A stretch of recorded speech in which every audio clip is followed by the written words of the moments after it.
everyone and welcome. First, I want to say welcome to Sir Vishnu, my lecturer, and welcome to everyone that are now watching my video. I want to introduce myself. My name is Melissa Priscilla. I'm currently studying hospitality and tourism at Bunda Mulia University, and my student number is 192000302. In this video, I want to elaborate information about cultural tourism. Based on my personal understanding in cultural tourism, according to UNWTO, is an activity a person do willingly to learn more about the history and heritage of things or places, so we can gain an understanding of our customs, traditions, the physical environment, the intellectual ideas, and those places of architectural, historic, archaeological, or other cultural significance which remain from earlier times. The activities that I mentioned are like watching a performance of art and culture, go to cultural festivals, visit a museum, monument, or other cultural sites, through folklore books and stories, and pilgrimage. Now I want to give some examples about destination around Indonesia and overseas that is a cultural tourism. One is Trowulan. Trowulan is an archaeological area, a legacy of the Majapahit Kingdom, which is located in Trowulan District, Mojokerto Regency, East Java. This is a cultural tourism because of the rich history this place have, and we can learn from it. If you visit Trowulan, visitors will be presented with lots of stories and evidence that can be seen about the civilization in the 13th century. Began to stand in 1293 and is estimated to collapse in 1521 AD.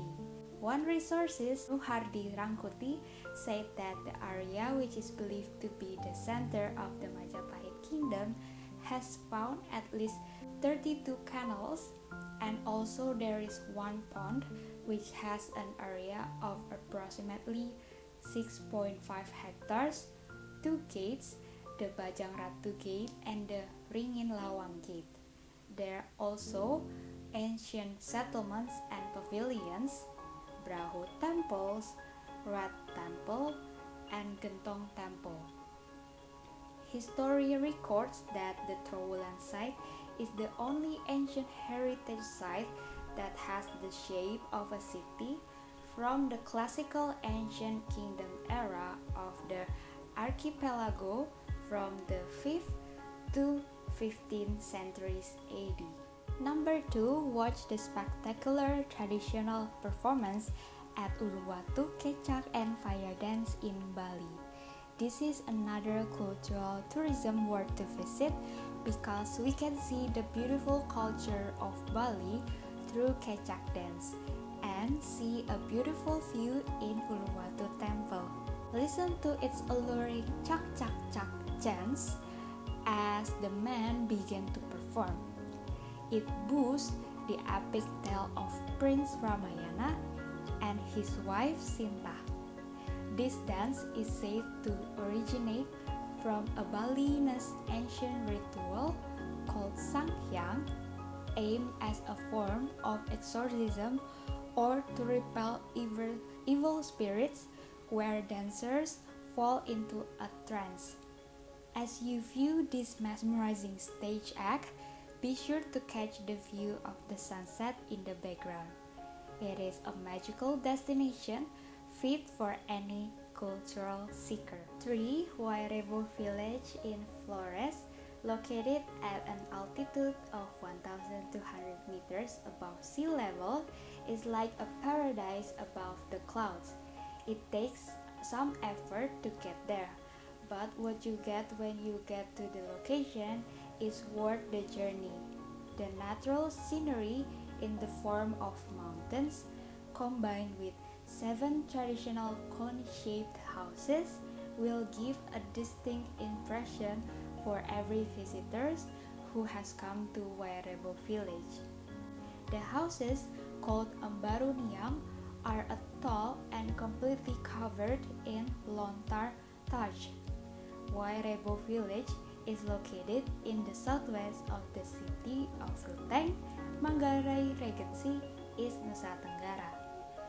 To get to the location is not easy because it is located on the top of a mountain.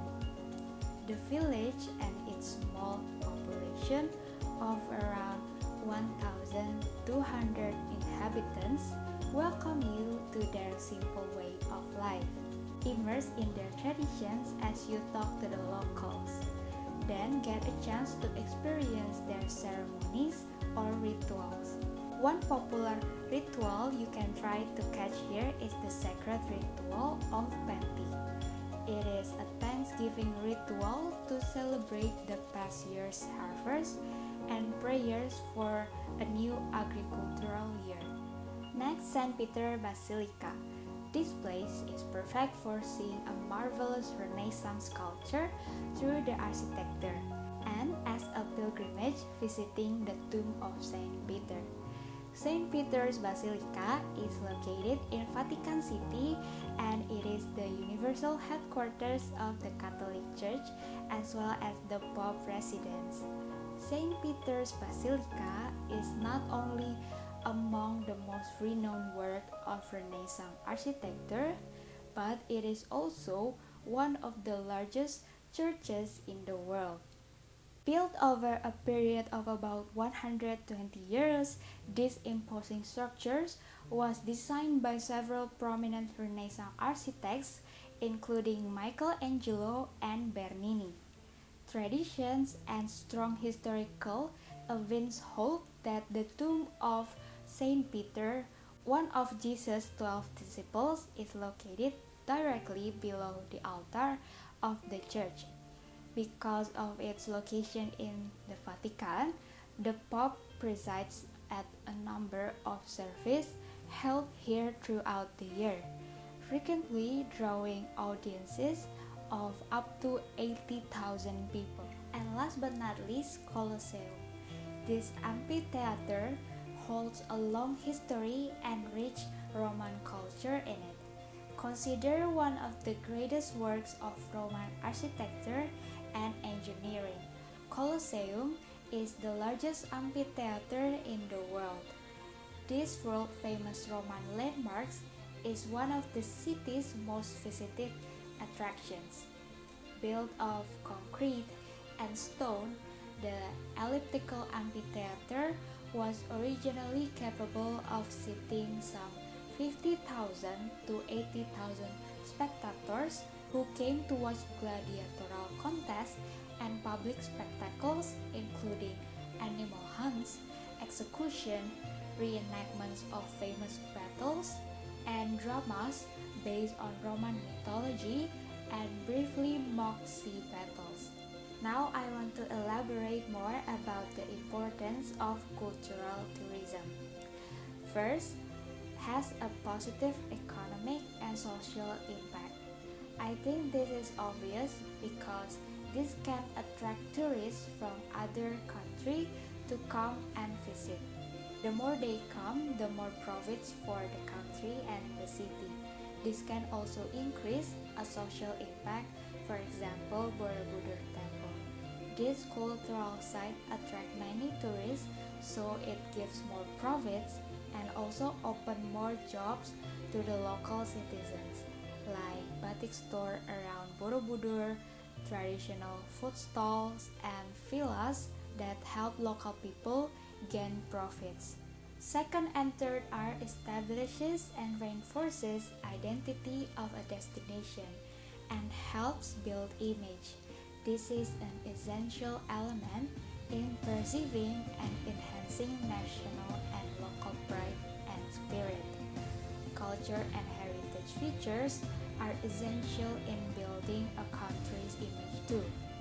So, cultural tourism can be one of the key instruments in developing a positive image of a country internationally. for example, Saman dance from Aceh. This is one of cultural heritage that UNESCO recognized, and Saman dance impressed the world during the opening ceremony of Asian Games 2018. 4. Helps preserve the cultural and historical heritage with culture as an instrument.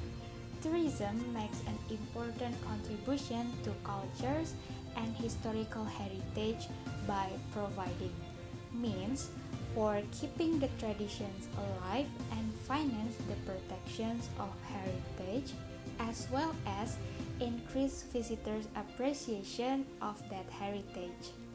In short, more public interest and more funds for protection. Example, people visit Vatican City to see and learn more about culture and to do pilgrimage.